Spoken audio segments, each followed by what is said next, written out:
M1 Finance just made their premium service M1 Plus extremely attractive by cutting the price in a fraction of what it was before. So now let's go over all the features and talk about what you get for just $3 per month.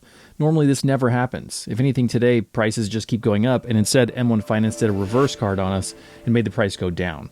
So let's talk about M1 Plus and if it's actually worth it now that the price is so cheap. Literally a month ago, I made a video talking about how M1 Plus is not worth it, how I needed to cancel it, how I thought that it wasn't going to be something that was attractive to anybody.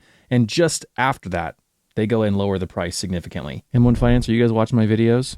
This is creepy. I've been an M1 Plus member for years now, and I still thought it wasn't worth it. But now that it's $3 a month, I'm pretty tempted. I feel like it is probably worth it. One of the most, if not the most attractive feature of M1 Plus is that you get 5% on your cash. So I would say right now, 5% is the bare minimum we should accept to keep our cash. They're going to make money on it, whether it's a bank or M1 Finance or whoever.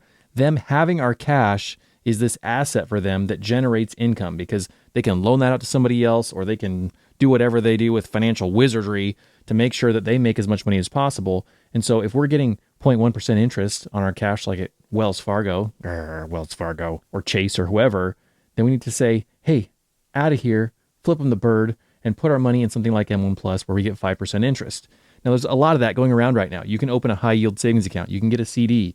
Even somebody like Webull will give you 5% interest and you don't have to pay for membership. And so that's really great. Regardless of how you want to slice it, we got to be making 5% right now. Come on, guys. The next 3 best features of M1 Plus are all on the investing side. So number 1, you get access to multiple trade windows. For a lot of people, they're really annoyed with M1 Finance that they only give you 1 trade window per day. So regardless of when you say, hey, I want you to invest my money now, they're going to wait until that one time of day when they upload all those orders at the same time and actually do the trades. This way you get an extra trade window. So it happens twice a day. In my experience, that is a little bit more satisfying. Will it make a difference in the long run? Almost certainly not, but it feels better. And people are annoyed at the 1 trade window, so this gets rid of that. It also gives you crypto on demand. So you can trade crypto if you really want to through M1 Finance. I can't say I recommend that, but this isn't financial advice, so you do you. Then the third unlock on the investing side is access to custodial accounts for your kids. Good legal protection if you want to invest for your kids and have it actually be their money legally in their name. That's a good feature. Another unlock for you today in the days of high borrowing interest rates is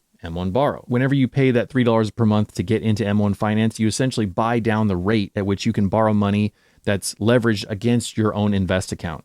So let's say you have $100,000, which is basically about what I have. Let's see right now.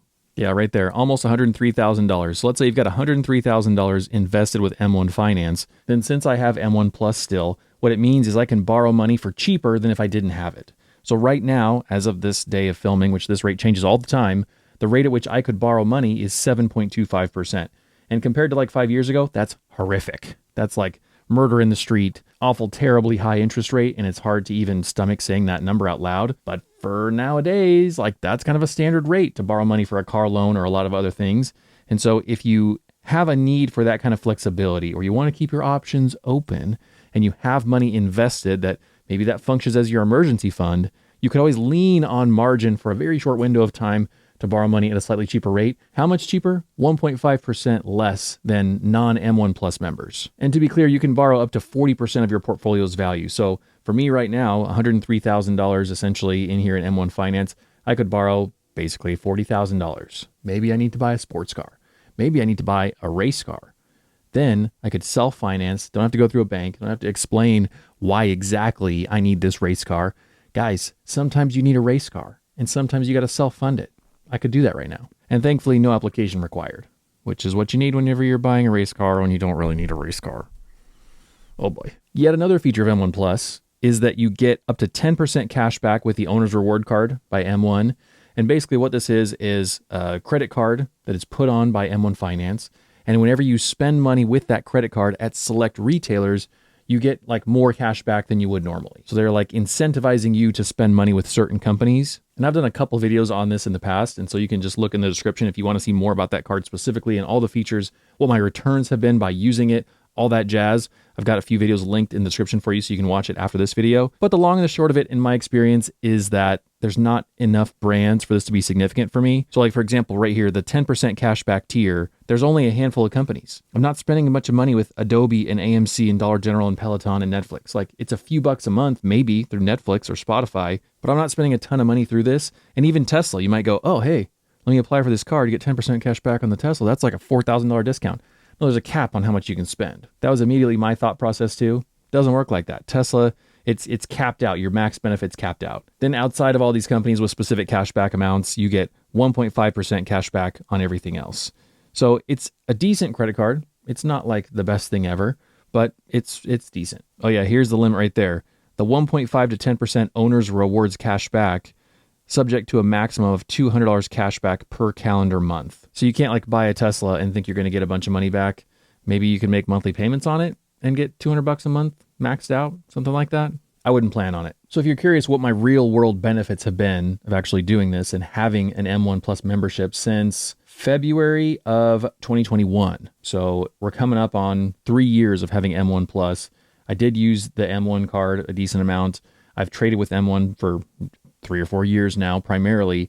And so if you want to see like the average value of what that means for you over the course of 3 years, I'll share this with you right now. So because I had a good amount of cash, upwards of $30,000 in here, I collected extra interest because of that. And so it says I've earned $483 in high yield interest. I did use a little bit of M1 margin money, not to reinvest, not to do anything like risky investing wise, but just as like a float for a while because I needed some money. And then it says I used 34 PM trade windows. So typically you only have the one trade window in the morning when all the orders go through. For me, because I sometimes would place an order like at noon or 1 o'clock or whatever, then I've used that extra trade window that you only get from M1 Plus 34 times in the last 3 years. I didn't use any on-demand trade windows for crypto, and I earned $523 almost in owner's reward. So that's the M1 Finance card. So because we used that card as like our primary card for a while, I tested it out as much as I could to see how many rewards I would get, what the actual cashback percentage was, and it was like 2.9% or something. It wasn't like a ton. I think it might even been less than that. Watch the videos to find out. But full disclosure, here's all the benefits I've gotten from having M1 Plus over the years. If you have one of these benefits that just seems like really compelling to you and it's only $3 a month, I think it could be worth jumping on. If that's the case, please use my link in the description because it's an affiliate link and it helps me. It gets me a little like kickback in terms of M1 Finance. And so I appreciate that a bunch because it makes these videos possible. If it's not attractive to you and like me, you're still going, I mean, it's decent. It's fine. It's definitely not bad, but it's not the most attractive thing out there for me, you can pass on it. Well, you know what we should do? We should do the math to see how much money you need to have deposited to pay for this. So if you're not paying for M1 Plus and you just have cash deposited in M1, you're getting 1.5% interest on that cash. Not great, not terrible. I mean, it's 3 times the national average, which is good, but I'd say the 5% is really the benchmark we want to go for. So the difference, that delta between 1.5 and 5% is 3.5%. So that's really the difference that you need to be calculating here to see if it's worth it. So if you deposit this much money into the account, it pays for itself. So it's $3 a month, which is $36 a year, divided by 3.5%. That means you need to have $1,028 deposited into the M1 cash management, high yield savings, whatever they call it, so that it pays for itself. If you're going to deposit more money than that, then it's going to pay for itself and be worth it. If you're going to deposit less money than that, you're still paying out of pocket for it. So there you go. M1's just a tricky one. You know, it came out, had some really appealing features, kept adding more features. It looked really good. M1 Plus seemed worthwhile. Now it's too expensive. $10 a month. Yuck. And then here we go. 2024, all of a sudden, it seems worth it again.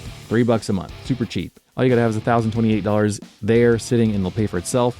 It's cheaper than Robinhood Gold. I think this was an intentional undercut on Robinhood Gold. Don't you think so? It had to be. Because Robinhood Gold is $5 a month. So they had to be like, oh, we have got to undercut them somehow. Probably a loss leader for them, but hey, it is what it is. Here's the video all about the M1 credit card, which is an interesting one for you to find out what all the features are and if it's worthwhile, what my returns have been with it. Here's the video of the best investing app for beginners for 2024, which is where I go into a lot of detail in M1 Finance about why I like it, and partially why I didn't like it was M1 Plus was too expensive. But now you have this updated info, and so you can watch that and know what's going on a little bit better. All right, the secret comment word for today is horsepower, because I just got to go drive Hellcats at Radford Racing School in Chandler, Arizona, and it was awesome. Those cars are ridiculous. If you've never done a driving school and you like cars, you got to go do something like that. It was so much fun. All right, see you guys next time. Bye.